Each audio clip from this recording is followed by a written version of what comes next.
สบายดีมื้อนี้สแปร์เอาเลือดออกอยากเจาะเลือดว่ะ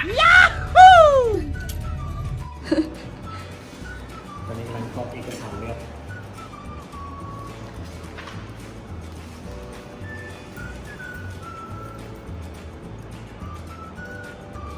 ประกอบแล้วแหละ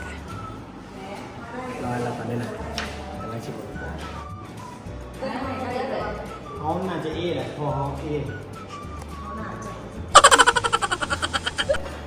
อีเมลเนี่ย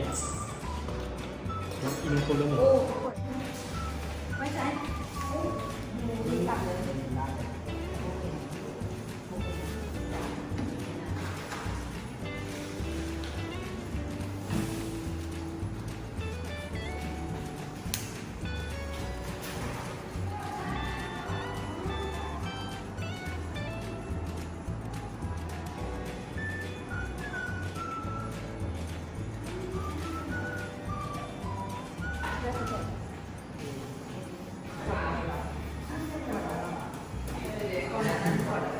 เขาก็จีว่าเอหรือเอดีแหละแต่เขาน่าจะเป็นเออยู่แล้ว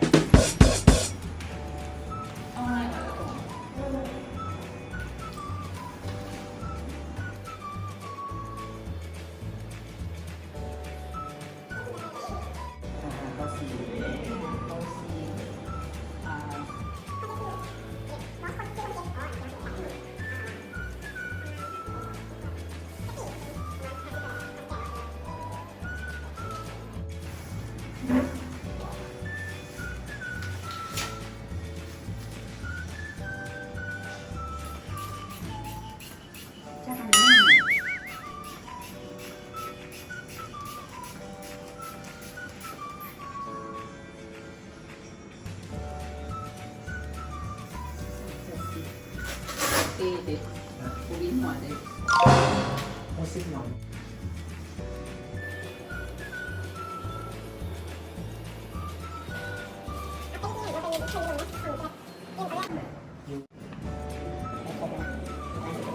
จ้าพานะ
โอ้ยเร็วทีเชียวพ่อย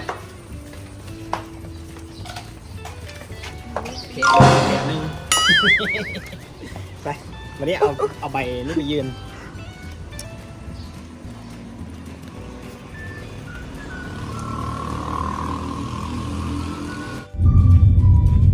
จากที่เมาเลือดแล้วเนาะ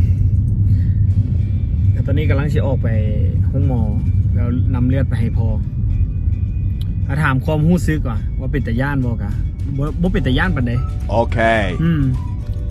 มันก็เข็มมันก็ใหญ่เติบบ่เป็นตาย่านแบบมันก็แบบจังได๋วะมันก็ความรู้สึกตื่นเต้นนั่นแหละเพราะว่าเขาเป็นครั้งแรกของเขาแน่ตาย่านบ่ตาย่านบ่ บริยานบริจาค เอาคือว่าน่าสิเป็นวินอยู่ อยากเข้าหิวเข้า หมอเพิ่นก็แนะนำว่าให้กินอาหารกินอย่างหลายๆเพื่อไปเสริมสร้างตัวที่มันเสียไปเนาะอยากแชร์ประสบการณ์ให้ทุกคนฟังเนาะว่าการเจาะเลือดครั้งแรกว่ารู้สึกจังไหนเนาะก็ใครมาคลิปนี้ฝากกดไลค์กดแชร์กด Subscribe ให้เฮาเด้อ